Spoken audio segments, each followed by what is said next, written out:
On today's episode, we discuss treadmills by pools. And if Jessica says they're not guilty, god damn it, they're not guilty. All of that and much, much more with super special guest Marco Sparks on today's Murder We Spoke.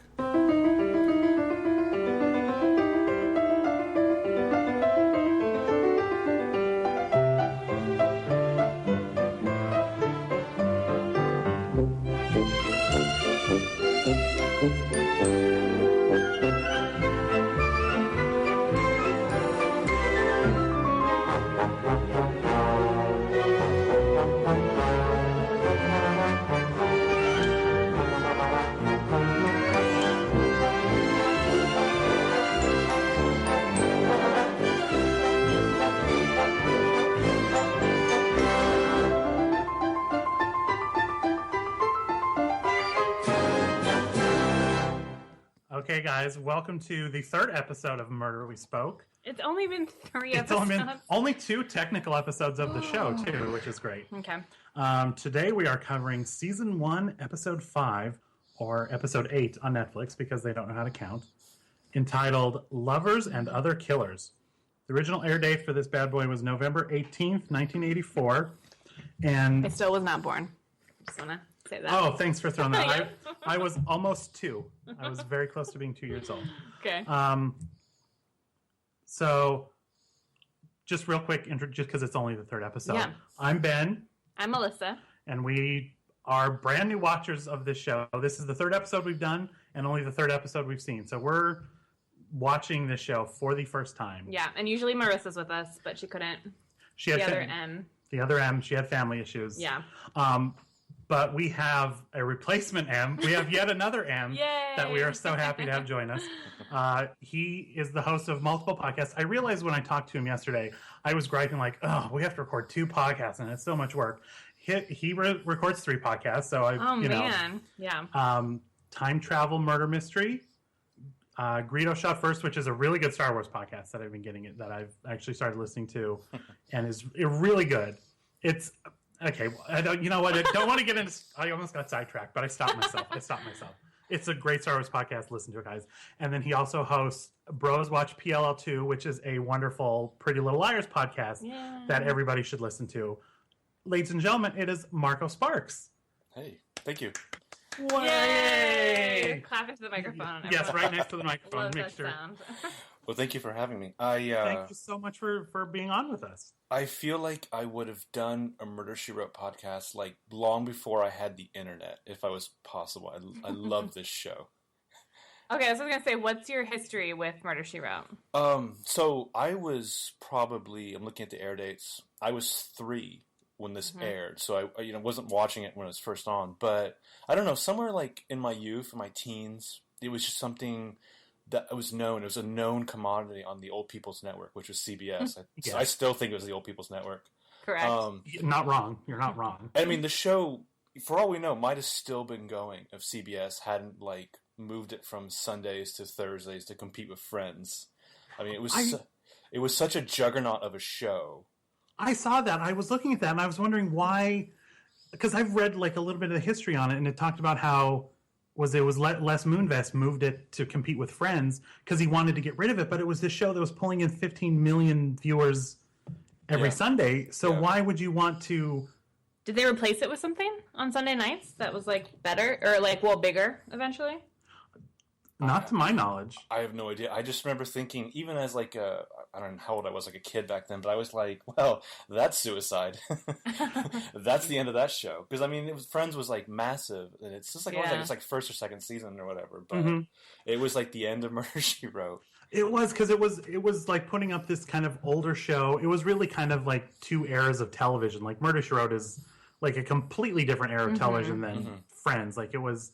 Yeah, it didn't stand a chance, but it's so fascinating to rewatch this one just because this is what TV used to look like. Like this is what just how an episode of TV was. Like there was not a lot of stakes. I mean, this is probably the only time that Jessie Fletcher's ever actually in physical danger on the show itself.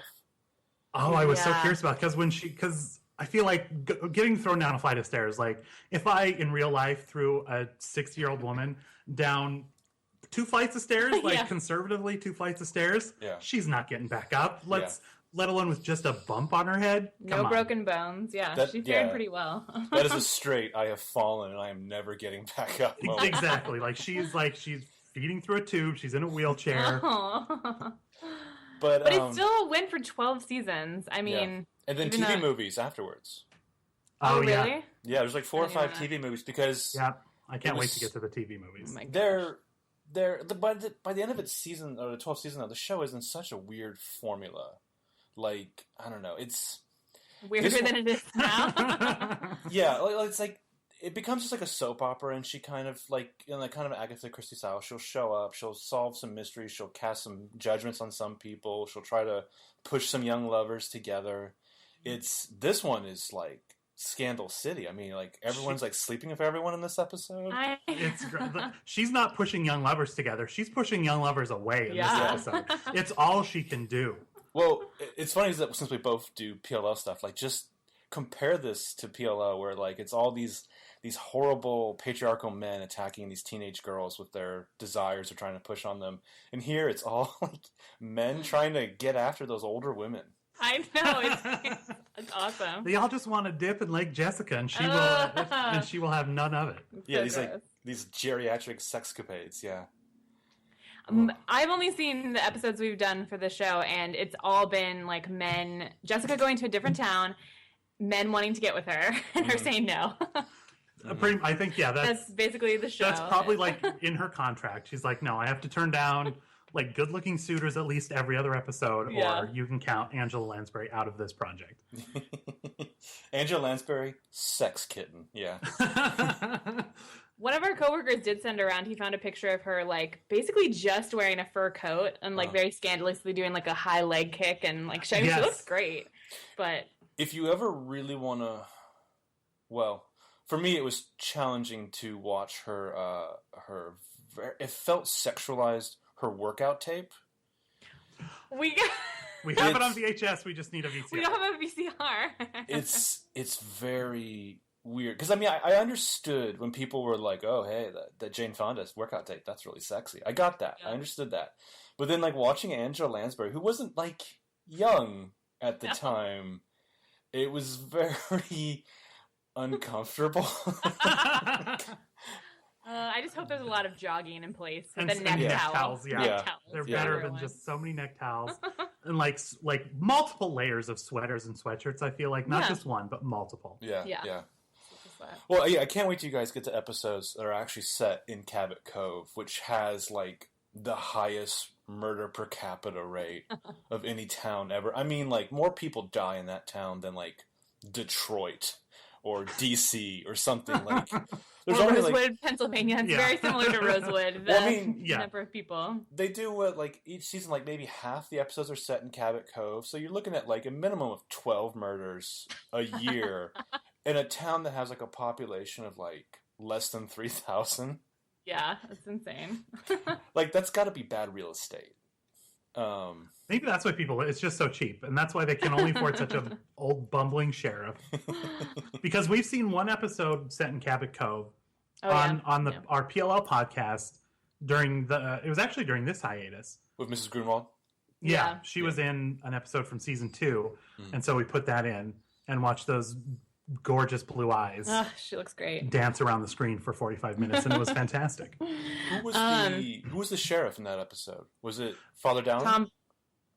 It was Tom Bosley. Tom Bosley. Okay, so he was Father Dowling, and wasn't he the dad on Happy Days? Yeah. Okay. Yeah, then so there's 3 sheriffs over the course of the show. The second one is Gomez from the Addams Family.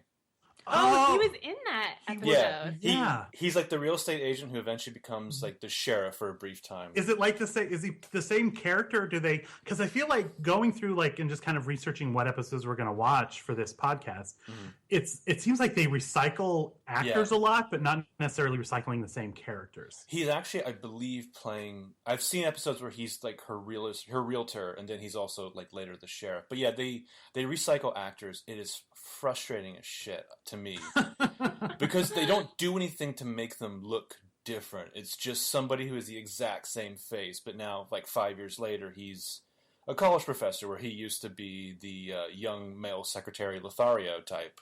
That's so weird. Yeah.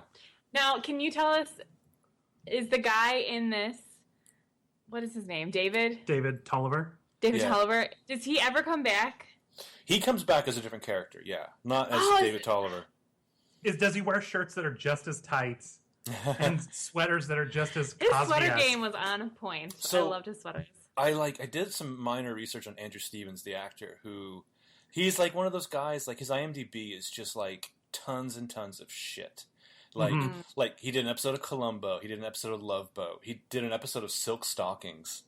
Oh wow! And then he would come back and like do an episode of Mercer, but he looks like an '80s like TV version of like the Cylon version of Daniel Craig to me. You know, I see exactly what you mean. Like, yeah, I feel like he should have, based on his look and everything. I feel like that dude should have ruled the '80s and not just gotten bit parts everywhere. Like he did seem like such, because he acted like a little too much, like he was a little too playing to the back row, and he was like. Because the 80s, like he was super fit for the 80s, like super lean and yoked. I feel like that trend hadn't really started by that point, but he was ahead of it. Yeah. And his hair, full head of hair, like chiseled features. Like it was, not my type, but I can see how people would. He's attractive, but he's kind of gross. He's like maybe that's too charming, like creepy charming. Yes, yeah, exactly. Like, well, I mean, the end of the episode ends on his like Patrick Bateman close up. That's what I was gonna say. That's why I was like, I didn't want to jump ahead, but yeah, like, what did that close up mean? I was losing my mind. I did not understand. I want to know more. And because that's the thing, you end on a shot like that, and you assume like, oh, this dude's coming back. He's a serial killer. His story's not over. Yeah, he will eventually be a killer. Nope. But this is a show. It's like they talk about like Saint Frank, her deceased husband, so much. He's never like on a Today's show. She'd eventually have to solve Frank's murder or something. You know what I mean? You never get any of that like stuff on this show. And then, it was just a nice, pleasant, died in his sleep kind of. It was a pleasant death. Yeah. Because on Today's shows, like she would have realized, like, oh, he didn't die in his sleep; he was poisoned, and now she is going to spend season 3 finding out who poisoned and killed her husband. Yeah. Right. I mean, like looking at this particular episode, I can see where eventually the medium of television would give us like How to Get Away with Murder. Just because that's basically what this is, just with less diversity. My husband does not believe me that How to Get Away with Murder is not a remake of Murder, She Wrote, and I'm like, it's not the same. He's like, no, I think they just remade it, and I'm like, okay, you've never watched an episode of either, so you don't know. But he refuses. They both have murder in the title. They both have murder in the title, so they're the same. That's good enough. Like, did you guys I'm sorry, I haven't listened to the second half of your second episode. Have you guys gotten into the aborted like remake of Murder, She Wrote at all? No, we haven't touched on it really. Because there was one this past year, right? Or fairly recently they were trying to do one, right? With Octavia Spencer. Yes, so maybe my husband's just racist. And he thinks like... That's what he was like. He heard about the one with Octavia Spencer and he's like, they just turned it into How to Get Away with Murder, cast the other girl from The Help, and called it a day. Yeah. I like, it was weird. I was like, I don't know how I feel about them remaking that show regardless of who's in it. And then Angela Lansbury kind of came in and like, she had that kind of... I don't know what you would just call that speak. For the people who like were clearly racist, who didn't want to say racist things about like Obama, where they're like, he doesn't look presidential to me, whatever that means. It was like, she was just like, no, that's a show about the people of Cabot Cove who are all a certain way. But like the details I got out was like Octavia Spencer was like a hospital administrator who eventually started solving crimes or whatever. Yeah, it was going to be, she was going to be like a nurse working in a hospital, write mystery books on the side, and on the side solve murders. I mean, I'm not a huge... And not be named Jessica Fletcher, by the way. Her name wasn't good. It was going to be almost like a future telling, like just exist in the same world as Jessica Fletcher, but then just be the next generation's version of her. I'm not a huge Octavia Spencer fan, but like if it was like starring like Alfre Woodard, and she also lived in Cabot Cove and happened to be a mystery writer, I'm all for that show. I'm all for a show where like she uses her brain. She doesn't have to like go to like a lab. She's not waiting for the results to come back. It's just folksy questioning people and like lots of she's just nosy. Deception. Just nosy, yeah, exactly. Oh, I love that so much. You sure ask a lot of questions. I'm nosy. It's like while you're on a treadmill next to a pool. Like that whole scene was just. How was he not electrocuted? Like the treadmill was so close to the pool. Yeah. Well, and like, is that what treadmills used to look like? By the way, I don't know what it was. They never like showed him actually walking on it because it was all like above the waist. Because that's once he got on it, it was just. Yeah. Yeah, you're right. It was they didn't actually show him using the machine. Well, that was a bizarre like gym for her to be in. There's all these like old guys in speedos. They're by the water. Exactly. Like it's like way up high. It's like on the 16th floor of a high rise. Yeah. Well, also, it looked like they actually filmed this in Seattle too, which blew my mind. That's according to IMDb. They did. That's insane. They actually you got like Mount Rainier in the back. There's the Space Needle. Like, what is the production values of this show? Apparently, if IMDb is to be believed, this was going to be. They did the movie, which was turned into the pilot, but this was going to be kind of the pilot for the series. Okay. Where it was filmed. It was the first one filmed after the movie, so they kind of pumped a couple extra dollars into it to make it, Because did they shoot in LA? Did they shoot out here? Mm-hmm. Normally for Cabot Cove and everything? I'm pretty sure, yeah. Okay. Because that was the thing. Like even though the show is set in Maine, they never actually filmed in Maine. In Maine, yeah. Right. Even her house is set. Is pictures from like a little bed and breakfast up in Northern California in Mendocino County. Nice. So yeah, everything's California. And that was my frustration with Cabot Cove too. Was you only ever got recurringly like a few characters. There was like whatever sheriff, whatever her male bestie is. I can't remember the first guy's name. Then eventually it's like Seth, the doctor. And then it was like everyone else, like even though they were old friends of hers and she'd known them forever, like you've only ever seen them that episode, you'll never see them again. And I always wanted it, like in retrospect, to be like there should be like a weird Gilmore Girls soap opera where you know the entire town, and like the character you've known for 3 years would be the victim, like one season from now or something like that. We've barely talked about this episode so far. I know. Well, there's lots to talk about. That does seem to be, though, the kind of the jumping off point where, because again, going through and reading what the episodes and trying to see which ones we want to do. P.S. We will talk about, like, we kind of changed the format of the show a little bit. We will talk about that. We're not like, why are they jumping to episode 5? We'll cover it. We'll get there. We'll let all our fans know. All two of them. The 3 of you that are listening, don't worry, an answer is coming shortly. But like every episode is like Jessica goes to visit her niece. She goes to visit her long lost best friend and her best friend in Maine. Like she has a best friend in every major city in these United States, and she goes to visit them, and someone ends up dead either on her way there or once she arrives. That seems to be the jumping off point for 75% of the episodes. Yeah. Or so, like, and then in this one, well, to get to the episode, she is going to be a visiting lecturer. Actually, let me interrupt you. And I'm gonna drop this on Marco. Okay. What I want to do is I want to see because on our PLL podcast we just read the description right from the ABC Family website just to give us a jumping off point to talk about the episode. But since the IMDb ones are not nearly as fun, as our guest, would you mind giving us? I'm going to time you. You're going to have 30 seconds to give us the quick breakdown of this episode, and in 30 seconds, that's it. Okay, the breakdown episode. Okay. Oh, it's an interesting challenge. Okay. Okay, are you ready? Yeah. All right, and go.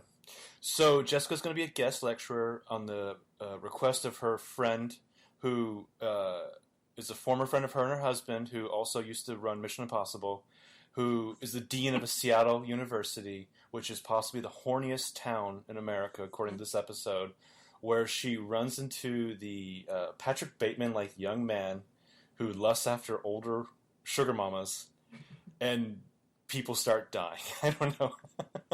And that's 30 seconds. I think that's pretty good. That was very good. Yeah. And they never say what Seattle University, right? It's just like a university. I don't know. That was weird to me. It was the University of Washington is where they filmed. So, but yeah, they just never named just like UCLA. Right. Like is every LA, every college, like college half the colleges in America. the movies are UCLA's, but they just never. But they usually give it a name. I don't know. It just felt like weird. Also, the fact that she was lecturing more than one. Like usually when you have a guest lecturer, it's like for one lecture. Right. You come in like but she was like big teaching the class. And what what class was she teaching? It was Murder called, for Profit. Yeah, Murder for Profit. Yeah. Well, She'd written one book. Like, I mean, no offense to JB Fletch, like God bless her, she's doing the Lord's work. But if you kind of get lucky, so does the person who wrote 50 Shades of Grey? Are they like just going around just like lecturing, telling people? I mean, the answer is yes. Okay, the answer is yes. God damn. Fortunately, it is. Okay. God damn. Well, it's funny Also, is that. I was just really quickly going to say, I'm pretty sure we've mentioned 50 Shades of Grey in every episode of our Murder, She Wrote podcast so far. So good job. Okay, I'm glad we brought that up then, yeah. Okay, sorry, continue. That's something for the fans to notice. Yeah, like, it's funny is that later on in the show, she actually becomes a college professor in New York, which only became interesting to me because, like, that was when they brought in J. Michael Straczynski, who, went on to do all kinds of things like Babylon 5, who was like, let's actually make her a writer, guys, because we never really show her that often sitting at a typewriter. Yes. Like, this is the only episode where I think the thing is that she writes longhand, is what they're implying in this episode. Yeah. And thus she needs to hire somebody to type it up for her, which every time in the future you'll see her, she's at a typewriter in her kitchen. I mean, the opening of the show, not to throw a wrench into their story here, but the opening of their show is her on a typewriter. Yeah, exactly. But and she's supposed to be like writing her second book in this episode, right? But I was very confused also at the beginning, like, why does she need a secretary? Like, that's like the first order of business when she gets into town. It's like, I need a secretary at the hotel. And I was like, why? I thought they were throwing it at her because, like, oh, you need to write your lectures, so we're going to give you a secretary to help you write your lectures. I was just confused why she needed one. Yeah, I was confused too. Like, which would be, like she was... that'd be crazy though, because it's like she's flying in the town. The lecture's later today, and she's like, shit, I got to get started on that. Yeah. I need some help with this. She's like talking to Peter Graves, and she's like, yeah, we could definitely have dinner, but I have to teach a lecture tomorrow, so I have prepared nothing. I need the evening to get ready. Well, so also, like, there's, what's the actor's name? I think it's Gregory Morris and Peter Graves, who are both on Mission Impossible, yes, who are together in this episode. Like, if this was today, there would have been so many, like, opportunities for, like, self-referential jokes or whatever, or winks and nods to, like, the fact they were both in Mission Impossible. Back in the 80s, they're like, yeah, whatever. You both need the money. That's the thing. They didn't... Who was the other guy in Mission Impossible? Lieutenant Andrews, who was the cop in the thing. Okay. Yeah, they would have... Like, imagine if, like, two people from Lost were on the thing. Like, they would have come across one another like, oh, you look familiar. Yeah, it would have been... They would have not been able to help themselves from mentioning it. But on this one, it's like, every episode is just Angie Lands and, like, TV stars from years past and years future. Like, it was... Whether your star is rising or falling, like you were at some point on Murder, She Wrote. Absolutely, 100%. But yeah, so like, I love the opening of this where you have like the cat burglar and the rich old lady's like penthouse apartment, like, and she staggers in. I love how she was staggering in. I thought she staggers in a fur coat and a pearl necklace, and she drops that fur coat like it's nothing.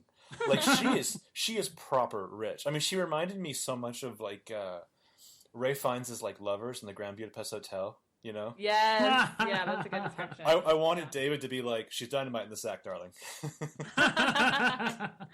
Yes, that's perfect. I was so confused as to how she was acting in the beginning too, which I guess they like later, like, oh, she was drunk all the time. Yeah. But I'm like, what is she doing? 'Cause she's like singing that song. She's like, tra-la-la, or whatever. Yeah. I'm like, what is going on? Well, she just found out that her house has been burgled, and she's just like, I'll just sing along with this music box. Like, that's a perfectly normal thing. I thought she was like trying to pull something out of it and like pull something secret. I was like going to a very PLL place where she's like, no, she's got something hidden in there, like and she's gonna pull it out like Allie's little hidden box in the wall. Yeah. Like, I thought she was gonna pull something like that out. No, she's just drunk and wants to hear a music box. It's really not too complicated. Didn't they also make it seem? I felt like when she turned around and saw, even though the burglar had a ski mask on, it looked like she recognized him. It did. Yeah. There was a tinge of recognition. Okay. I completely agree. Yeah. All right. Yeah. Or she's just like, oh, are we into this new kinky thing? Like, that's probably what it was. She thought it was one of her many young lovers, and she's like, I'm on board. All right. Oh, you're the naughty burglar, and I'm wandering home alone. Whatever will happen. Yeah, everywhere is my red room of pain. Yeah. But yeah, part of the reason I picked this episode though was for Jessica Fletcher's like introduction in the actual episode, where she just shows up on an escalator with an Asian baby in her arms. Yes. Oh my god. Yes. And not like, it's not the first thing that gets addressed. Like, she's still like, oh, hey, I'm over here. Good to see you. Nice. It's like, and it's like the whole time it's like, pause. Like, Jessica, like, come on. Come on. You need to explain what's happening in your arms right now. Just holding an Asian baby. And she's so, what did you say? She's she's just so much better than everyone all the time. Like, just speaking Chinese. She's just picking up a little Mandarin on the plane, befriending these nuns and a baby. Like, so much so to the point that they let her walk around the airport with the baby without their supervision. Fine. Not a problem. Everybody's cool with it. Yeah. Well, from minute one, Peter Graves is just like, when you said you were bringing somebody, like implying that he was worried she was bringing a guy, and she's like, oh no, I was just going to bring my editor and this Asian baby. But it's like he wants to control her and like lock up her vagina basically from the get go. He's he's got, we'll learn he's got like a little side piece, but he's got I think he wants Jessica just in case. Just in case. Yeah. There is a lot of that. It's interesting, like weird interplay between her being like an old woman who people need to take care of, as well as like trying to bone her. It's a very weird mixture. There is, true. Like from all the characters. Peter Graves to me is possibly even sleazier than David, only because she lets it go like frequently. Like I would have like shut down every conversation in which he says something like, I don't even know, but like all the disgusting things he says to her about like judging her actions as a woman when he wants to basically like control her and like take her to the bone zone. Yeah. Ugh. Yeah. I thought I had something, but I didn't. But you didn't. Well, he seems like that's the thing. It's kind of he's he's very much also kind of like the nice guy. Like he's a friend from the past, and like I don't know, just like all the kind of like older gentlemen. Again, based on the 3 episodes we've seen, seem like they always have a secret. Like whether it's they're not the murderer, but they're like boning the woman who's half their age and right. I still am unclear as to whether or not he was actually boning her. I feel like they went to the Lumberjack Hotel until midnight. That name makes me uncomfortable also. Yeah. Oh, yeah, they were lumberjacking all night. Yeah. But no, I felt like he made a point to say he didn't have sex with her. No. He was so casual and like nonchalant about it, which is what makes it so gross. That's the thing, like, because he kept talking to Jessica, and she's like, no, I get it, bro, I get it, I understand. And he's like, oh no, I'm going to tell you the story. You need to understand what happened. Even though she knew full well what happened. She kept trying to get him to stop, and he wouldn't. He just kept going. Yeah, at least David, the other guy, was like kind of upfront with his sleaziness. He's like, yeah, I like older ladies. He kept saying mature ladies, which is I'd say old ladies. That's better. He at least paid lip service to like a modicum of class. Like meanwhile, Peter Graves is like, no. Then I said, timber. Oh God. Yeah. Ugh. Man, so many sleazy men in this. Jessica Fletcher just has to rise above it all, as she does. As she does. So she's okay. So we're in that episode. Yes, we're in the episode, picking right up where we left off. After the Asian baby encounter, when they're back at his office and the secretary, just like the pause where Jessica's like seeing that clearly the secretary has feelings for him, and it's just like I definitely wish that. I mean, because like that would be introduced into shows today, like just kind of like 30 seconds on like everyone's face, like looking. I feel like only soap operas do that now. Yeah, where like he made that comment about his wife, and just the camera just quick pan right to her, pause on her. She pauses for a moment, and then oh yes, Dean so and so, Dean Gerard or whatever his name was. No, it's even more effed up because. Like, first of all, his secretary's paying his personal bills for some reason. What? Right, why? Like, and he's like... That's how things got done in the 80s, you guys. She's like, why did you buy a raft? And he's like, I don't know. And then she's just like, oh... And then he's like, there she goes again, Jess, acting like a wife. And that's when the lady, like, she's ruined inside because the man she's in love with, just like laissez-faire, just writes her off. And Jessica, that's when Jessica's just like, damn, that's fucking cold. That's when she sees it. Yeah, that's true. I forgot the wife line. Oh man, yeah. But even though she sees what a skis bag Peter Graves is, she still goes to the secretary later on and is like, hey, I'm not your enemy. Like, I can see you got the hots for him. I'm your ally in this. If anything, I'm not an enemy. I'm going to help you get what you want. Like, even though she's she knows Peter Graves is not a great dude. She's Yeah. still willing to throw this poor secretary and her heavy eyeliner at Peter Graves. She was wearing a lot of face makeup, but no one can beat Jessica Fletcher's eyeliner. It's out of control. Yeah.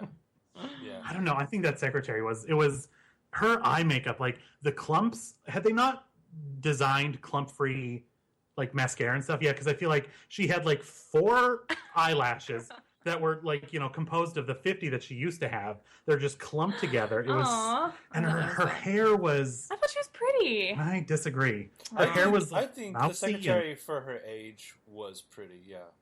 Yeah, like I thought. Yeah, I thought she looked good. Okay. I mean, she wasn't terrible. Like you just love Jessica Fletcher so much. There's just no comparing to Jessica natural Fletcher. beauty. Well, I mean, yeah, she is a stone cold fox. Hence, all the men going crazy over her. Obvious. But yeah, all my own personal makeup understanding and history or what have you starts and ends with the Noxema girl, just like splashing that water in her face. That's when I understood like makeup and face hygiene and what have you. In slow motion, of course, too. Yes, yeah. As you saw, yeah. As you learned from Baywatch, that's the only way to convey to an audience that things are important. It has to be in slow motion. Oh gosh. Okay. So, I'm trying to think of what comes next. So This I is why should we have need to taken take notes. Yeah. This is why we need to take notes. So they I have way too many notes for this episode. So they go for this stroll. Thank God you're here. Thank God you're here.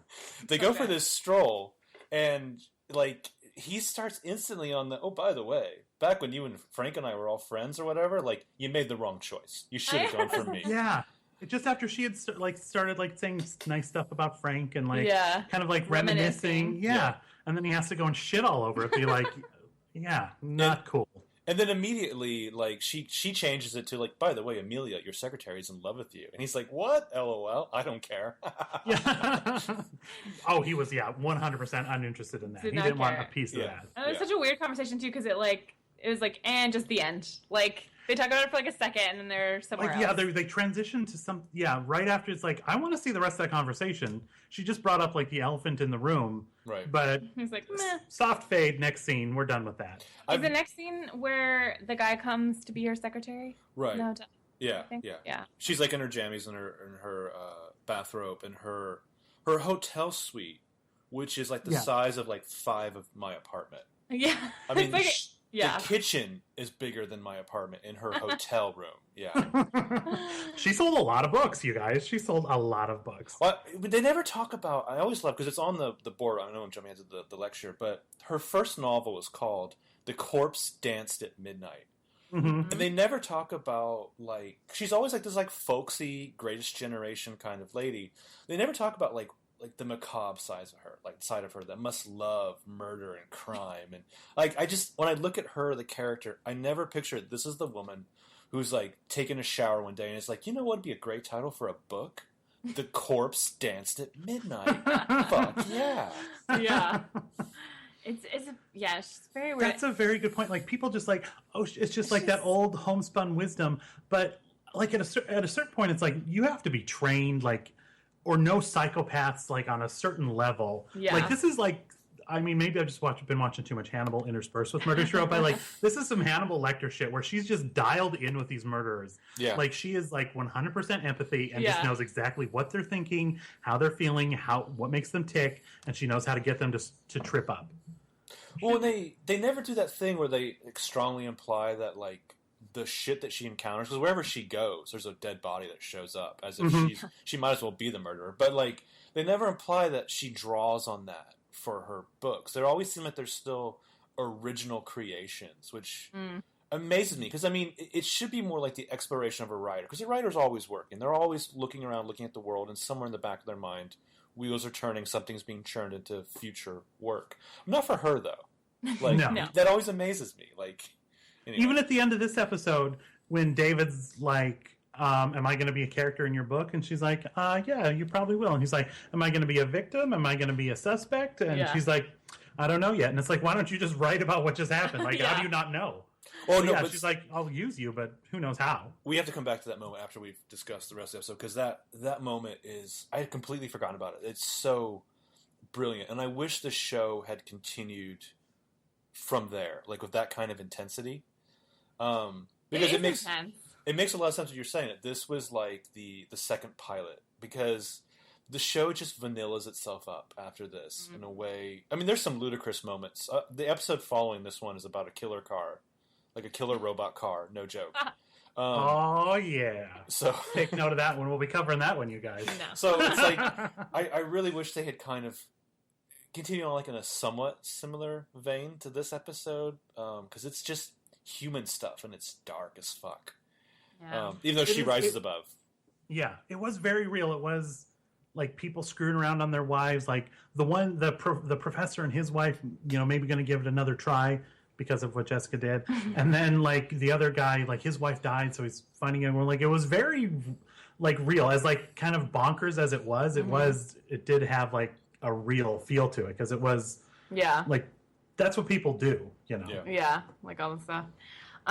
Okay, so in the episode, so she's in her pajamas, just lounging in her room. Oh yeah, when David told her. So did she set up these interviews to just like come over to her hotel room in the middle of the night? No, that's why she's scandalized. Yeah. I wasn't sure, like, how does he know where she is? I don't understand how. Well, they post the ad, or Amelia, the secretary, posts the ad. I'm sorry, administrative assistant posts the ad. Yeah. And he wants to beat the rush of the other grad students, so he's just going to go straight to her fucking like hotel room late at night to prove that he's a go-getter. Yeah, so she's uncomfortable. Like, she lets him in. He basically charms his way in. He starts right off the bat with like, "Come on, you're not going to hold my gender against me, are you?" I do. We're like, oh, that was shit. fantastic. Yeah.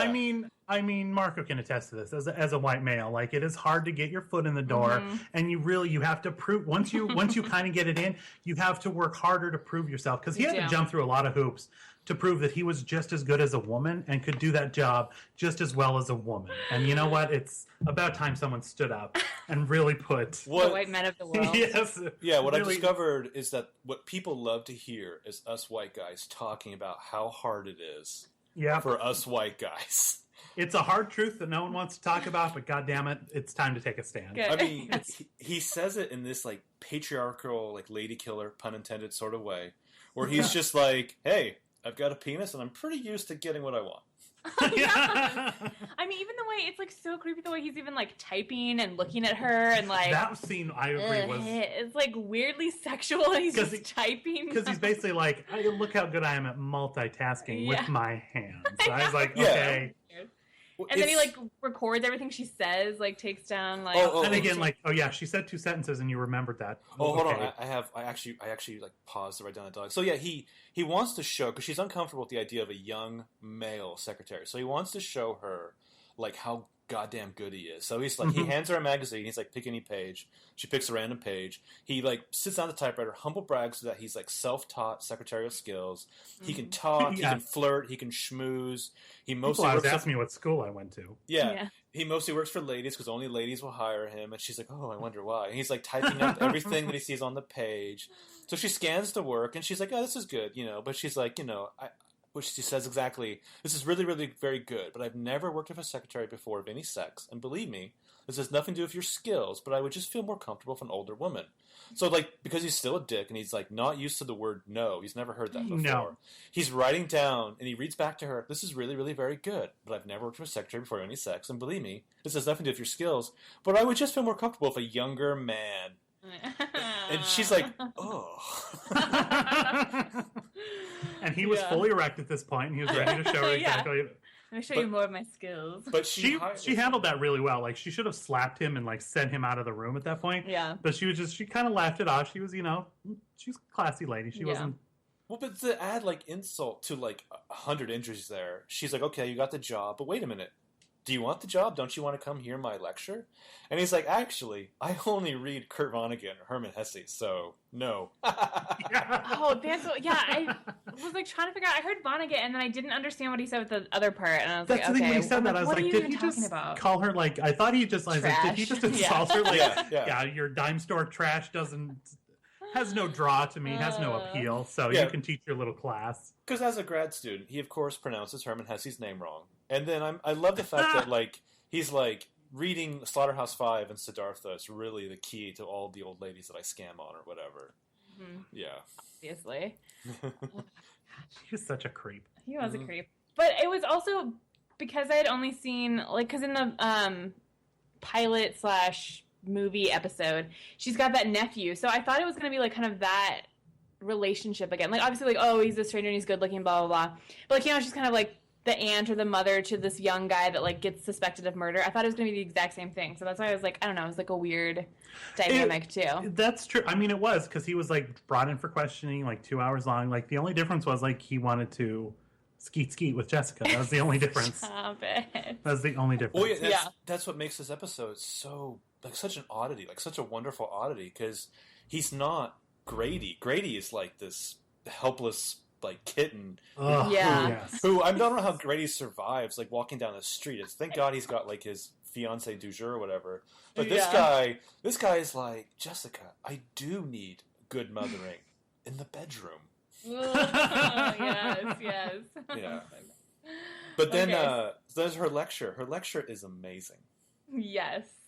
I go to that. I would absolutely go to that lecture. Like, I don't know what was happening in it, but I'm front row. I know. I'm like, is she, like, I thought for a second she was, like, quoting her book. Like, that she was supposed to be, like, reading part of her book, but she had just memorized it, and I was like, oh, this is so embarrassing. Because there's, like, wacky voices and stuff, and then she has the fake gun that shoots out the bang sign, which I love. See, I'd seen that in, like, the opening, like, a couple times in the couple episodes that we'd seen, and I was like, when do we get to see that? Because that is gorgeous. I got to know what the context of why she's firing one of those, like, Joker guns from the 60s Batman show.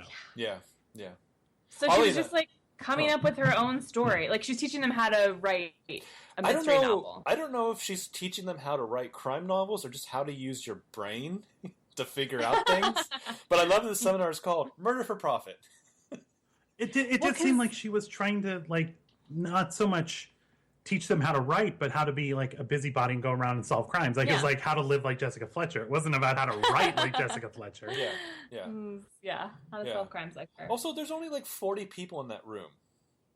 Like, shouldn't they given her a bigger hall? Like, Well, I mean, I don't get out of bed for 50 people. Like, 40.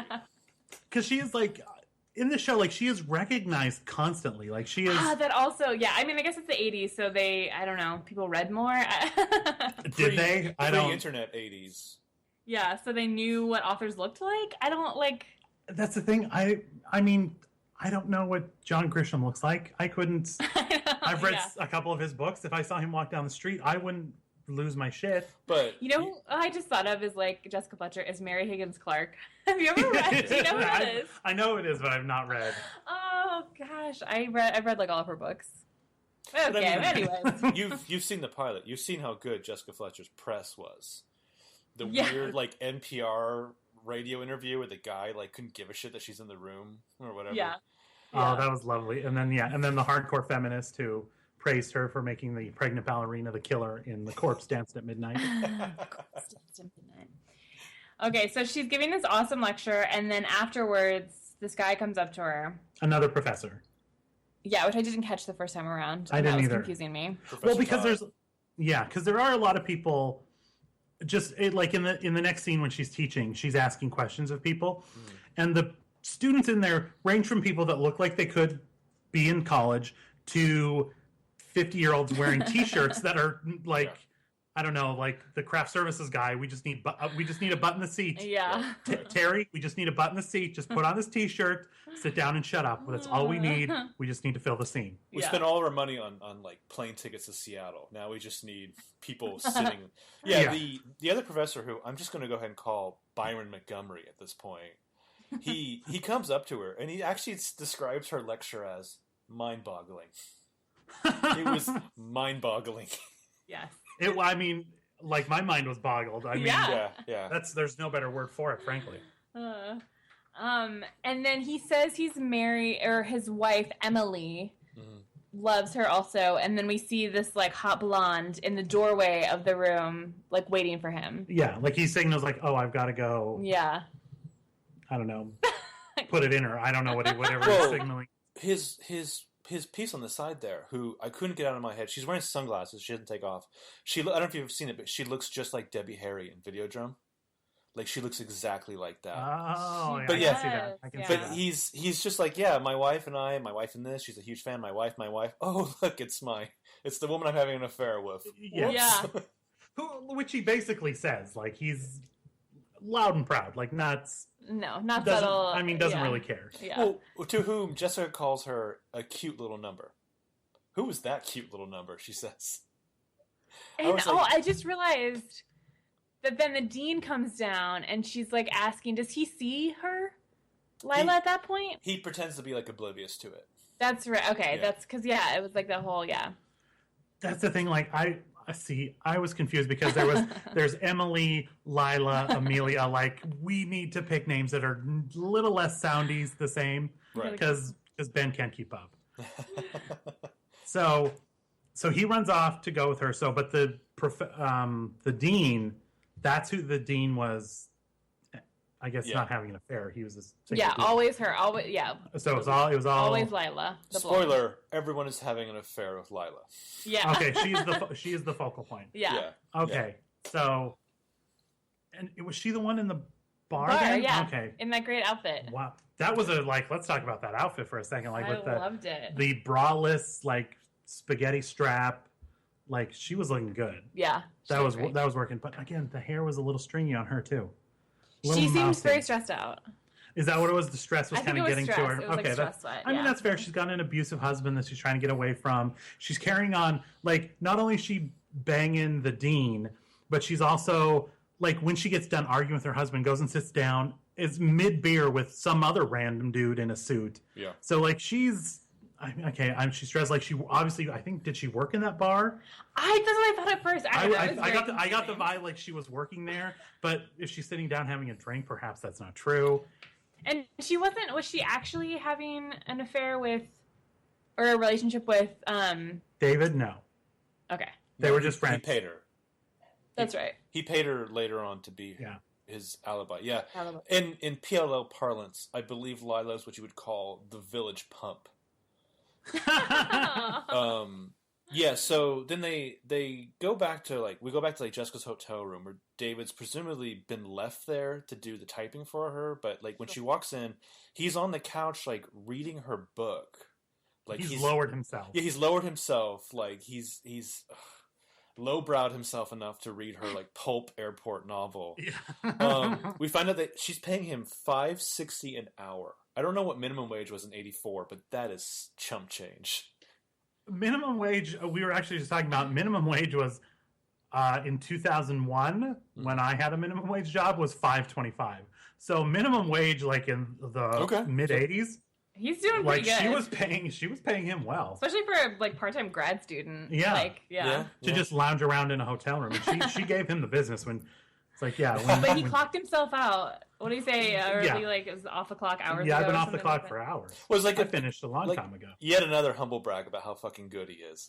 I've been done for hours. Yeah, he's wearing those reading glasses that make him look like the sleaziest porn producer. Oh gosh. The only person that looks sleazier than him in this episode was when Jessica was in the ambulance and the EMT with the giant porn stash. Yes, and the super bushy hair. Looks I didn't notice. He looks like John Holmes. Yeah. Yeah, he was. Yeah, he was. Like I was waiting for bow chicka bow bow to start playing. He would have been the fourth person to hit on Jessica in this episode if old Tully wasn't in the ambulance with her. Oh my gosh, I didn't see that. I missed him. I'll have to go back and look at him. Yeah. So she's she basically chastises him, tells him don't ever sneak in here again because he's very free to he's just letting himself in. Or no, the maid let him in because he charmed. No, the we're poor maid. No, we're not there yet. At that point, we're not there yet. Oh, I'm jumping ahead. She let him in just because he's supposed to be slaving away the typewriter. That's right. So she's been stood up for dinner by Peter Graves because he has a faculty meeting in quotes. And so David's like, hey, it's 7:00. Let's get some dinner. And she's just like, oh, ha, ha, ha. I don't think my digestive tract can handle pizza and beer or whatever you college kids do. And he's like, I know. How about some Chateaubriand? And she's like, are you sure you can afford that? And he's just like, no, but you can.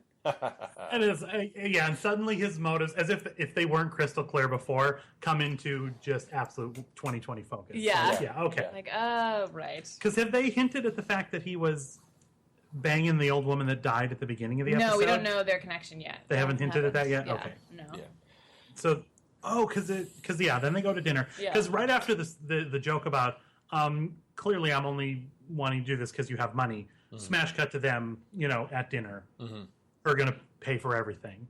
And him putting his hand on hers and talking about how he doesn't like bubbleheads of his age or whatever. He just doesn't seem to have anything in common with them. There's nothing wrong with that. I don't enjoy the company of my bubble-headed female contemporaries. And then he starts like caressing her arm. Like the guy, she doesn't pull away. The guy, like she's totally like natural. Yeah.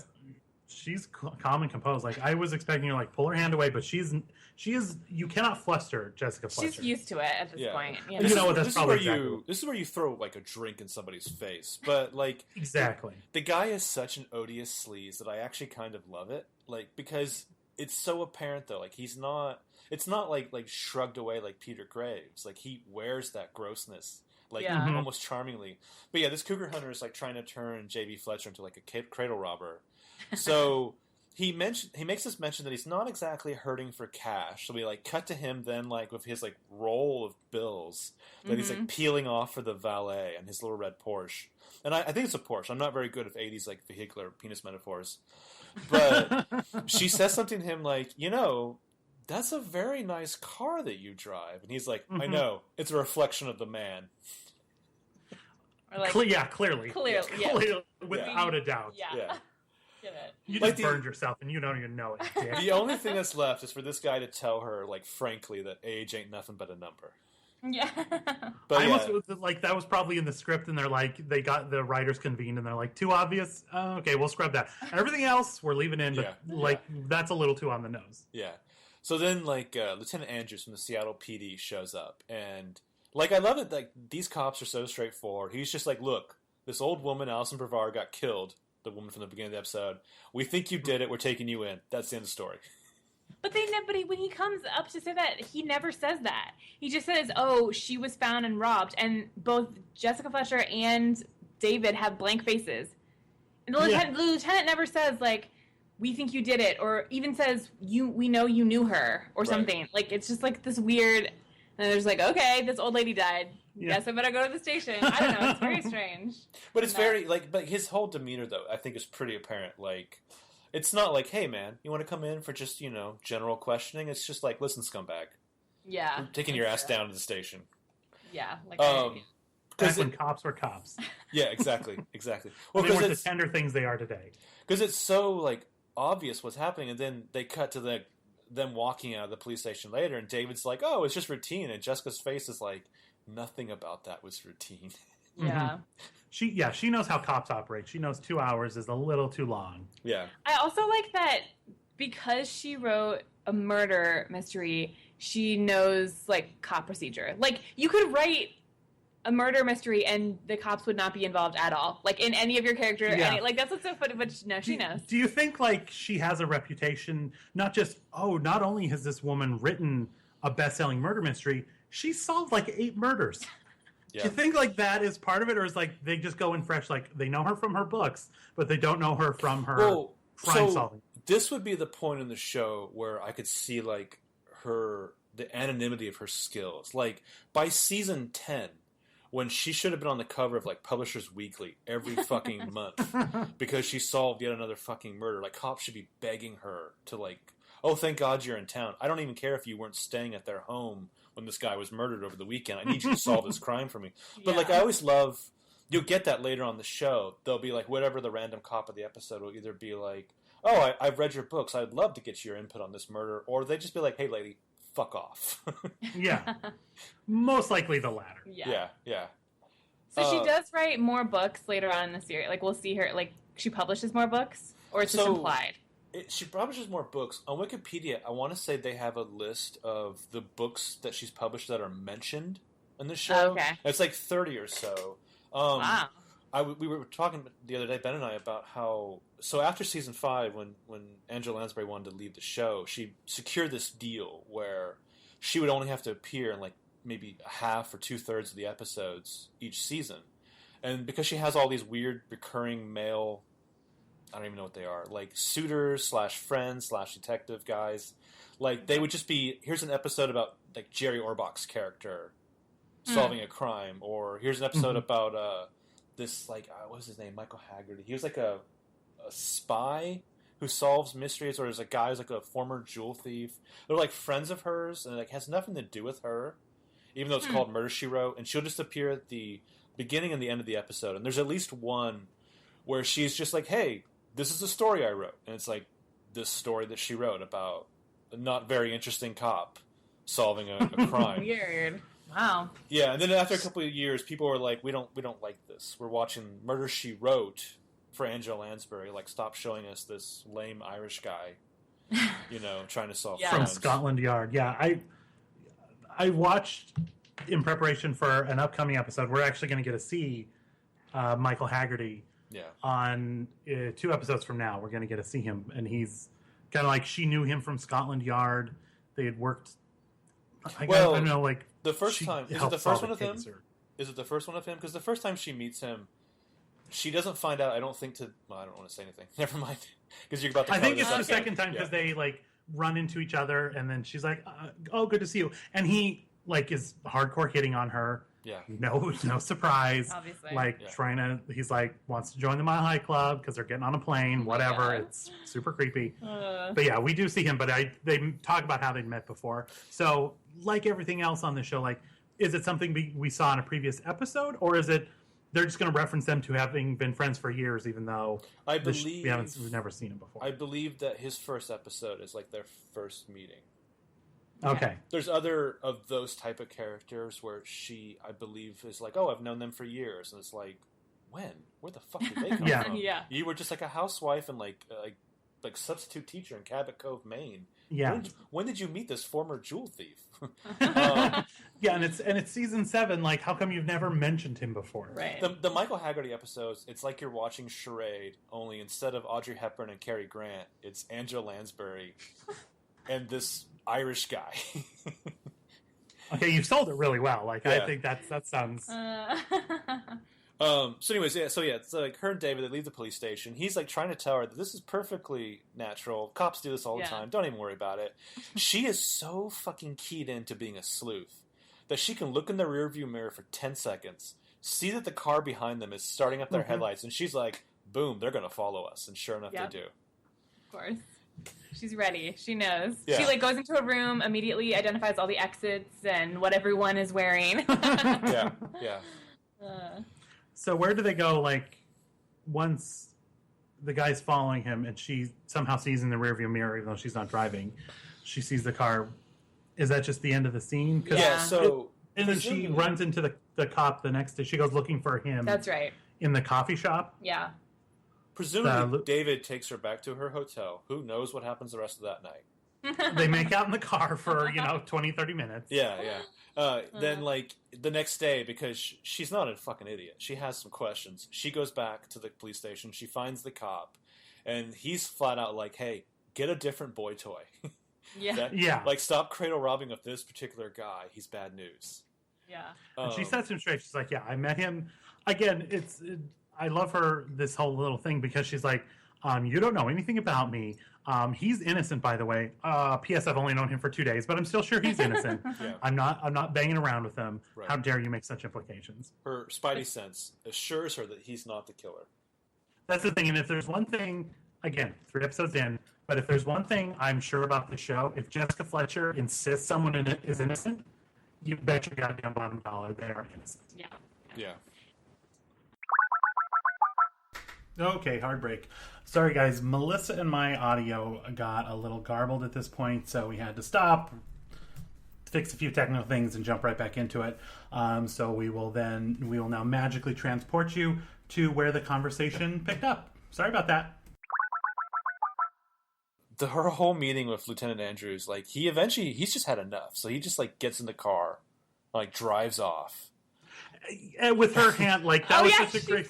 Her hand is just kind of like following it, like in the distance. Yeah, that was gorgeous. That was perfect. Oh yeah. There's so many supercuts I want from this show. One of them is like her surprised laugh at the end of each episode. You know, that like thing she does, and then like one is just like her sighs of exasperation. I would love to see just 20 minutes of that. She is just so tired of people's shit by the end of like she's just like, why am I so much smarter than even the cops in every town I go to? It would exhaust me, frankly. Yeah. I can't imagine how she feels. Yeah. So she goes back to her hotel room. Like there's David in her room, like putting in his contacts, like it's the most normal thing ever, wearing the most Cosby of sweaters. I know. It's so great. That was, and it was like nice and like low cut. Like if he put his arms up, he'd like show his midriff. Like it was perfectly sized for this. All of his clothes were very tight. Dude. Yeah. And he was like very nonchalant about, I'm just kind of hanging out in your hotel room. Don't have work tonight, but just chatted up the maid who was probably like a 65-year-old immigrant and just his type. Got her number too. Yeah. Oh, I'm sure. Oh, He'll be going over to her place later on.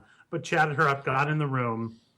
And Jessica was like, "Oh, did you go through my briefcase?" Because she sees the latch is undone. I also like though that she just called like immediately. Like, there's no of like, oh, like in PLL world that would have been like half an episode of them just fretting over who opened a briefcase. Instead, Jessica's just like, did you open my briefcase? Because this latch is undone. And I know I didn't leave it open. Leaves one suspect there, but anyway. So David like instantly wants to like mansplain his relationship with the dead old woman, and Jessica's like, please don't. But he's like, no, I think I deserve the right. I deserve the right to tell you this. Yeah, she's I have like, the right to tell you my side. Yeah, which is you know what? I've taken constitutional law classes. I'm pretty sure that's not one of them. No, I have the right to tell you about how I didn't bang that old lady. So. Which the story is basically that this old lady liked to drink, she liked to drive, she liked to sideswipe people. Mm-hmm. She had money, so she didn't like to get involved with insurance. So David, he actually says Alison Brevard was delightful when she was sober, which I admit was not that often. Yeah, that was. So like they made it seem like he was hanging out with her. Like he tried to say like, oh no. I just went over there like to get my check, basically, to get my money because she bought me a brand new car, yada, yada, yada. Did it seem like they were playing it off as he's telling Jessica one thing that, oh, no, I didn't bang this old lady. But secretly, yeah, he probably did. Yeah, that's the vibe I got. Yeah, okay. Like he was still, They were playing both sides of it, where he was. I mean, he's this close to basically having her like smell his fingers. You know what I mean? I'm gonna go vomit. You guys keep. But there's a lot. Like now that I'm looking back at it, there was like him and the other guy. Like so many like people wanting to tell Jessica of their sexual escapades with. It was this. And she's like, I don't like stop it. I don't care. This episode was based on. I actually looked it up on a movie called Strangers. No, Lovers and Other Strangers, which was kind of not like a comedy of errors, but it was about this happy married couple, and then like the relationships of everybody else around them was crumbling.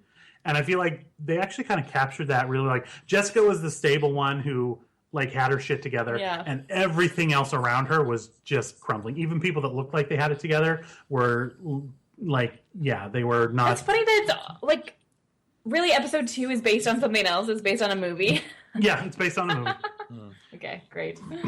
Original. Just thought I'd bring that up. What I would love if I were to like work on the reboot of the show, there would be that episode where it's like, okay, the lecture's over, but I have to stay and I have to figure out who killed this person because, you know what? Fuck it. They're all terrible people. Who gives a shit? You know what I mean? Seriously. My playlist tomorrow at 4. Why do I give a fuck? Yeah. I give 0 fucks. Let them kill everybody. I don't care. She kind of does that in the pilot. She goes to the train station like a million times. She does. She's like, I can't figure it out. I don't care. I'm out of here. She gets pulled back I'm stumped.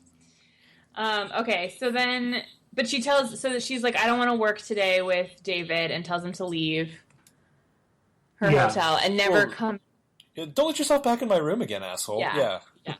Like, common decency. Yeah. But he does anyway, like just to jump ahead. Yeah. So he lets himself in because she comes back from her second lecture. Yeah. I think is that the one when she interrogates the No. Yeah. Is it? Yeah.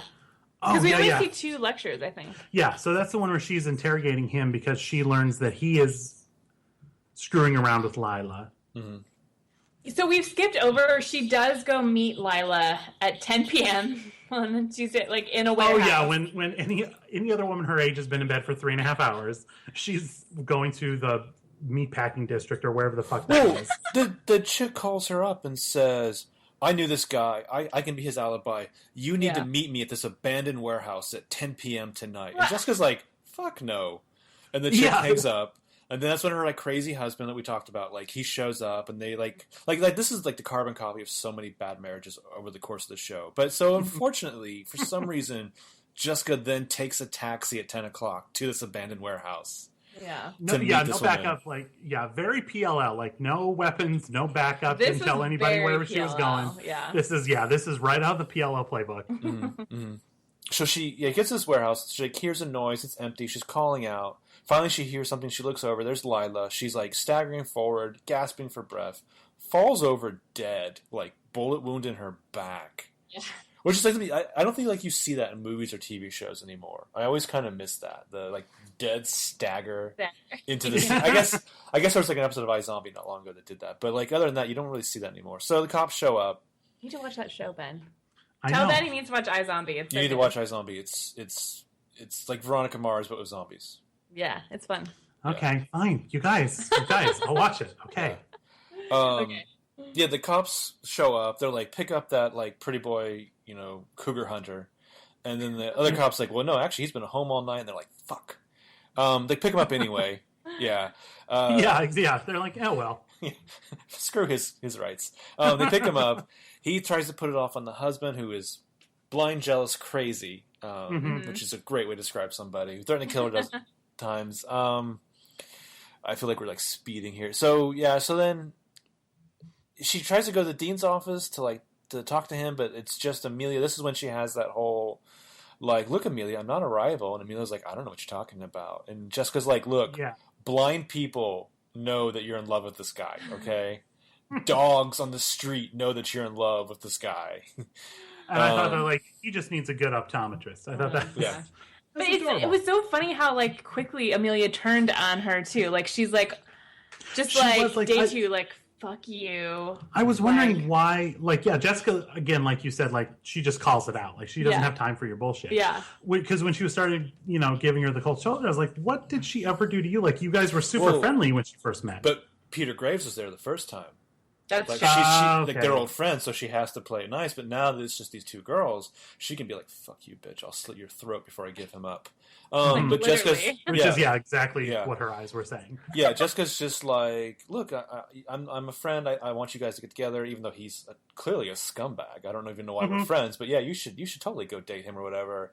And then Mila goes on this whole thing about, I like the dean's wife, but once she was finally out of the way, i.e., dead. I wanted a piece of that. It was so weird the way she described it. And did they? I mean, how come we didn't get into? Did she kill the dean's wife? Like, you have to wonder. I think, it begs the question. If that's the proper use of that phrase. Anyway, so she go. I love how so much as we've already covered. So she goes and questions the guy in the gym, in the old man Speedo gym. Who? Yeah, with the whole time, I don't know if. I probably got the least out of this scene because the whole time I'm staring at that old man out on the sun deck in a Speedo, literally could have minimum 65 years old, bare minimum Speedo on a he's riding a bike, but his hands, he's also got hand levers that he's pulling the whole time. I was completely mesmerized. And it was the other guy a little bit closer in the foreground, just casually lifting dumbbells in a Speedo. Just old man, who let her in there? Clearly, this is the men's side of the gym. This is back when there was a separate gym for men and women. It looks like someone's private pool on a cliff overlooking the ocean or something. With it didn't even look like a gym. It was a tiny pool with 2 spaces for. But we're led to believe this is where the faculty gets to go work out in this lovely high rise. I don't know that this Jack Schroeder guy is even affiliated with the college. Oh, that's right. That was Jack. I kept thinking it was the other. Okay, my bad. But he has that line. He's like, I said I was going to do this, and I said I was going to, win the Olympic medal for swimming or something like that, and I didn't do either or whatever, or I didn't even make the team for the Olympic. I'm like, oh, right. Well, he's no basically jury in the world would convict you. He's like basically like, I'm a huge piece of shit, by the way. Yeah. Yeah. That's such a weird description. He owns it though. Come on, guys. But because he has like that David Cassidy hair. But yeah, the old guy outside. Like, I don't know if you've ever been to Seattle. It's a beautiful city. I would. Totally It's amazing. But I would not be working out outside by the water. No, any time of the year. Yeah. On the That's speedo. a very good point. So yeah, very good point. She's questioning this guy. He's giving her a hard time. He basically tells her like, yeah, David and her were just friends. And then he's like, by the way, like, have you checked the time? And she like checks her watch, and she's just like, son of a bitch, my lecture, you know. As if she didn't know. Like, how long was she like kneeling next to that pool, waiting watching for him swim? He's like, he's got to stop sooner or later. Like, you know, an hour goes. Like, we see the hand on the clock, circle the clock, you know, one whole time, and she's just there crouching, waiting for him to get up. She's like, what the fuck? Is this guy a merman? What's going on here? Yeah, but Jessica Fletcher, amazing crime writer, champion of deductive reasoning, fucking terrible at time management. Yeah. Because those all go together. That all works together. So yeah, she runs back into her lecture, apologizes for being late. I would love if she was like an hour late to the lecture or whatever. They're all waiting for her. She like decides to throw the lesson plan out and just be like, all right, let's think about like as if we were the killer. So everyone. She's like painting a scenario which is basically like Lila's murder, and the class is just like obsessed with like establishing alibis, and she's like, no, only cops and mystery writers worry about alibis. Murderers don't care. So then she like signals in on Professor Lowry and basically starts asking him all these hypothetical questions that are about him and his wife and his alibi. And the rest of the class is just like, holy shit, this lecture is intense. Yeah, and he's answering him pretty. Keeping it like fairly congenial, but like he really should have gotten like super pissed and like tried to get the fuck like. He's like, why don't you ask someone else? And she's like, no, it's like you. It was like super awkward. Like the tension was super high. Yeah, she was clearly interrogating him through this whole thing. He should have exploded, but I would have lost my mind. So she leaves that. She goes back to her massive hotel suite with her huge kitchen, in which, first of all, her fridge was pretty well stocked for someone who's only been there for a day and a half. There's a note from David about how Lowry had wants her to meet her in his, dark, empty office building later that night, back before there's text messages. So she goes to do that, of course. That's when she gets, like, pushed down the stairs. Oh, she has her trusty can of mace. Yeah. At least she learned, like, she's like, I'm not, like, someone got murdered doing exactly what I'm doing. I'm not fucking around. I am coming prepared. I applaud her. Yeah. So she gets up there. This part, it showed it like the opening of every episode is today on Murder, She Wrote. So they kind of spoiled this moment. Oh, the shadow. Yeah. Yeah, where she walks up and the shadow pops out. And I just love the look on her face. I don't. If you ever seen that cat video, and I'm sure you have, everybody has, where it's the cute little kitten, and so a hand goes in to tickle it, and then when the hand pulls away, the kitten's paws go up, and then you go in and you tickle it. When the guy jumped out, Jessica was the kitten when the hand's out. She looked just like that little kitten. So she jumps up. I remember that image of the silhouette of like the very clear animated like push. Yeah, as a kid watching the show, because they would use that in the credits sometimes. That freaked me out. Like, it's such a simple telegraphed menacing image, But she gets pushed down the stairs. Somehow she magically survives. She hears David. David shows up. Then we're in the ambulance with the John Holmes EMT. Yes. Ugh. Yeah. That was. Yeah, creepy John Holmes guy. But I actually thought they actually did something I thought was very nice and subtle in this scene. I bet I know what you're going to say. Okay, let's see if you do. Because in the earlier murder, they said like, oh, we didn't get any evidence off of the robber, only fibers from a black sweater. That's all we got. Mm-hmm. And then David shows up and he's got his black sweater over the shoulder. Yeah. And then later on when they're actually in the hospital, he's actually wearing the black sweater. Mm-hmm. And like no one says anything about it, but it's like, we're all thinking it, and I thought that was like gorgeously subtle. I thought that was beautiful. I feel like for as goofy as this show gets, again, only in the few episodes I've seen, like they don't like so many shows today assume the audience is so dumb, and like even with how we get confused of like which character is this, like they'll just keep going. Like they introduce new characters, they'll do stuff like that. Like, you just need to keep up, and if you don't, that's your problem. That's on you. That I think there's too much emphasis today on like exposition. Yeah. And sometimes it's well written. Like in Game of Thrones, I feel like they do a good job of subtly reminding you of things that are going to come to play in the next couple episodes. Uh-huh. But some shows, it's like they just have to beat you over the head. It's like if you didn't know in this like previously on segment of the start of the episode of why they showed that scene, well, we're going to tell you 5 more times in this like shoehorned in conversation. So they get to the hospital, and like Peter Graves and David had this little pissing match, or like they get like a ruler out to see which of them is more disgusting. And it's a tie. Frankly, it's a tie. Peter Graves drops that he knows that David was lying about Lila being his alibi, and David's like, no, you don't. And Peter Graves is like, I do know because that skank was with me. Yeah. So the next day, I was balls deep when you said she was with you. So sorry, friend. Yeah. We're just interpreting what they're saying. They couldn't say that in the 80s, but that's what they meant. Yeah. So then, like the next day, Peter Graves and Jessica they have lunch outside the Space Needle, and he again has to tell her in gross detail about it. And basically, it's that Lila came to the dean looking for a job months ago. He put her in touch with Lowry, who needed a teaching assistant. So, of course, they had an affair, just because presumably Lila met this man, so they had to have an affair. She wanted out of it, so she went to the dean to help her get out of her affair with Lowry. So she started having an affair with the dean because she met this man. Yada, yada, yada, lumberjack in. Yeah. Which is a name we heard multiple times. And they even, while he's telling her all of this, like we're treated to seeing him paying the bill with his giant MasterCard. Yeah. I mean, I feel like why? They had a regular card. They're like, not sure it's going to read. Yeah. Have the guys mock up another one. And I feel like that happened like 4 times till they're like, this is as big as it's going to get. You need to use this one. Well, because it's going to come up at the end, like the denouement. But he actually says to her, I'll admit it, I was attracted to her. It's like, well, I hope so. You were taking her to the bone zone. Yeah, exactly. I mean, that's the only reason you should be taking her to the lumberjack inn. Right. You bozo. What are you talking about? And of course you found her attractive. She's like a 30-year-old, like, gorgeous woman. She's less than half your age. She's a stunning blonde lady. Of course, we all did. Calm down, buddy. Yeah, she's one of the hottest women that the 80s can offer. Yeah. So he especially remembers their sexcapades that night because afterwards somebody tried to run them off the road. And he doesn't understand how because nobody knew about their affair. So blah, blah, blah. She goes to see Lowry.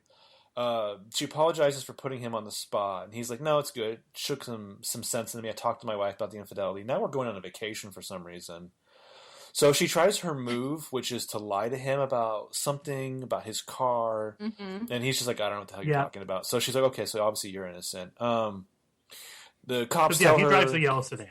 Is how he's innocent. Station wagon. There's a lot of station wagons in this episode. I don't think they even make station wagons anymore, so it's fascinating to me. That's true. I haven't seen one in a while. Yeah, that's too bad. So the cops tell her that basically they don't think that David killed the old lady at the beginning because her jewelry ended up with some guy who's like out on parole. So Jessica goes back to her hotel suite. She's checking her mail. Of course, David is there, sinisterly drinking coffee in a pink polo. She has to reprimand him yet again for like being there, for lying to her about paying Lila to pretend to be his alibi. And also he's just like, oh, I forgot not to come into your room. Like, whoopsie. What? Well, he's like, sorry, Jess. I only deceived you to show you what a good guy I am. I didn't think you would believe me with the truth, but lies would convey what an honest bro I am. Yeah. So they basically find out that, like, through his amazing dictation and, like, note-taking skills, that when he took the message from Lowry, he called it a person because to him the voice sounded funny. It was weird, muffled whispering. It wasn't obviously a man. So they go to the dean's office where, like, Amelia's like... Jessica, she does her thing when she lies and tells Amelia that the cops are going to arrest the dean. He's been having an affair with Lila. Blah, blah, blah. It's obviously the dean did it because he drives this kind of car. And Amelia's like, no, everyone drives that kind of car. I drive that kind of car. Fell right into her trap. Hook, line, and sinker. Yeah, so she pretends like she didn't know about the affair. And Jessica's like, come on. You pay his fucking credit card bills. You know about the lumberjack. Yeah. Yeah. Like, you're obsessed with him. You see everything that's going on. You run his life. Yeah. Yeah, Come on. So Peter Graves shows up, after Amelia's like admits, I'm sorry, I didn't try to kill you. I just pushed you down the stairs to make David look guilty. I killed this girl because she laughed at me or whatever. And then Peter Graves shows up to like shake his head. Oh, Amelia, I'm so disappointed in you. And then he says the two most fucked up things ever. First thing he says is he reiterates to her that he had no idea of her feelings, basically saying that she's a worthless person to him. And then that's about right. That's right. And then he says that Lila, the young girl that he's been having an affair with for months, was a passing thing. She meant nothing to him. Yeah. He would have gotten over it eventually. Yeah. He would have gotten tired of her. And then maybe once he was done banging his way through the co-eds, maybe he would have gotten around to this woman. Yeah. Maybe he would have settled. He basically said, like, yeah, you might have had a chance if you would have just waited it out. Yeah. If you had been a little more patient and not murdered people, maybe there would have been a chance. But now you'll never know, you stupid bitch. She did not accept that impossible mission. Yeah. So at the airport, like where it's the end, like Jessica's there, like finally about to get on a flight, like looking at duty-free postcards when fucking David shows up with his overstuffed polar bear. Just this fucking stalker. He didn't even make like a joke either. He was just like, "Hi, I'm a bear," or whatever. Like I'm an overstuffed bear. Like that doesn't even. What is that? I just want her to throw an Asian baby at him. Yeah. Did he buy that at the airport? Did he bring it with him? Also, because it seems like it was his to give to Jessica. I mean, she takes it. She does take it. I'm like, are you stealing this bear from the airport right now? Marvel at the fact that, though, this is pre 9/11, where you could just go meet somebody at their gate or what have you. Oh, yeah. with a bear that you maybe brought yourself to the airport. That could just be, stuffed with C4. Just loaded with C4. Just a bomb bear. It's fine. It's a dirty bear bomb, yeah. So, like, he's just like, look, can we stop playing these games? I think you know by now how I feel about you. And she's like, no, I don't. Nor do I want to. And he's like, I'm enormously attracted to you. And like, enormously. That is... Yeah. That is dirty. That is maybe the dirtiest thing said in this episode for some reason. Yeah. So she's like trying to catch her plane. He's like, look, the only thing I'm guilty of is caring. And I do care very much. And so that's when it's the greatest line ever. I love this exchange though. Like she takes the bear because he's like says something to like even like passing acquaintances can say goodbye. Mm-hmm. And he's like, I was enjoying the writing. Send me a copy of the book when it's finished. And she's like, I may do better. You may end up being a character. And he's like, oh, what would I be? A victim, a suspect, a killer? And she's like straight up like, I don't know yet. I haven't made up my mind. Like basically saying like, I don't know about you. Yeah. I don't trust you. Yeah. You could easily turn to the dark side of the Force. Yeah. Like I wouldn't put it past you. Right. And then this is where it's like close, and the music was ominous too, right? Am I remembering that? Or I think no, you're right. Super ominous, yeah. Yeah, and it's just close up on his face. Like his face, like it goes from smile to slowly falls, like not like quickly. Like they take their time on that shot as his face slowly falls, and then puts the Patrick Bateman eyes. Yeah. Yeah. It's totally Patrick Bateman. It's crazy. Yeah. And it was just, and then that was it. And then freeze frame. Yeah. And then freeze frame, credit card. Yay. Yay. Yeah. Okay. So I'm really curious what like first time viewers back in '84 like thought the show was going to be. Yeah. See, I think this is why they didn't put this one as the first, like the actual pilot, because they didn't want people to think like we're not going to go this dark every episode. Like they waited till they got a couple of the more sunny, upbeat ones out, and then they dropped this one on people. Like we can get dark if we want to, everybody. But just imagine, like you've watched this episode, you're going to tell all your friends, like, man, this show Murder She Wrote, it's really, really fucking good, you guys. Like we all need to watch it next week. And they have all your friends gather around, and the next week's episode is about a killer car chasing people around town. That's true. That's quite a shift. That really is. Yeah. Okay, so before we let you go, and I thank you again so much for your time. Yes. Thank Marco, you for jump through hoops, has record on his end, like we appreciate it. Yeah, we truly, truly appreciate it. Like you'll give us your address, we'll send you a little, we'll send you some trinkets and stuff. Some trinkets, like you do, some thank you trinkets. But I just wanted on the first season of the show, 1984 to 1985, it was the number 8 rated show on television. And I didn't want to play this game with just Melissa and Marissa because they wouldn't know any of these shows. So I wanted to see, because Marco might actually know a couple. I don't even know him, but it was number 8. Can you name any of the other shows that ranked above it? Numbers 1 through 7 in the 1984 to 1985 season. Any guesses whatsoever? I have a guess. Okay, yes. Magnum PI. No. Oh yeah, that's like the only show I know because I won't cut. Ooh, when was Facts of Life on? No, not in the top. That was on because there was a show. There's a fairly similar show that is in the top. Similar to Facts of Life. I feel like it's in the same vein as Facts of Life. Cosby Show. Cosby Show, yes, is third. Cheers. No Cheers. Wow. Not yet, right? No, wait, I feel like 84, 86, like Cheers actually should have been on. Yeah, it should have been on. But Cheers on, didn't. Yeah, they didn't really pick up. I think when Woody joined, that's when, the Coach episodes were fine, but when they finally got rid of Diane too, like the Have a Good Life and all that. Yeah, because I remember it ended like early 90s. Yeah, what because Frasier started in like 93. Was Facts of Life the one with Michael J. Fox? No, that's it. What's the show? Family Ties. Family Ties. That is on here. Family Ties is fifth. Good job. But it's. I just remember too. You have to remember that Cheers overlapped with the first few seasons of Seinfeld, because George was immensely jealous of Ted Danson's success at NBC. Like when him and Jerry had the pilot, they're like upset that they're what not. Does Ted Danson? Yeah, George wants to make what Ted Danson makes. Yeah. Melissa's an avid non-viewer of Seinfeld. Like goes out of her way not to watch it. Actively not watch it. So this is Seinfeld references again, as they do in everyday conversation, come up continually, yet refuses to watch it. So this is on her that she doesn't get that reference. I don't think this is right, but I want to throw this one out there just because I want to say it out loud. Airwolf. That's a great guess. That's a TV show? Yeah. Oh, Airwolf was like the craziest, most ridiculous. It's just like about a stealth helicopter. They made a movie out of it too, didn't they? Or it was based on. Oh, I definitely was thinking of Teen Wolf. Different. Like the movie Teen Wolf, right? That's not Airwolf. That's not. That is not the same thing. That is not the same thing. Okay. I feel like there wasn't there a movie starring the guy from Jaws and Cabaret? What was his name? Roy Scheider. The lead. Joel Grey? Yes, Roy Scheider. Wasn't he in a movie that then kind of became Sequest? The TV show? He was in Sequest. He was in a movie about like a stealth helicopter. I know Clint Eastwood was in a movie about a stealth helicopter. Okay. All right, give us a hint for the first spot. Yeah. The first spot, the first two spots are primetime soaps. I don't get it. Like Falcon Crest? In that same vein, but yeah. Say it again. Primetime soap opera, like Falcon Crest.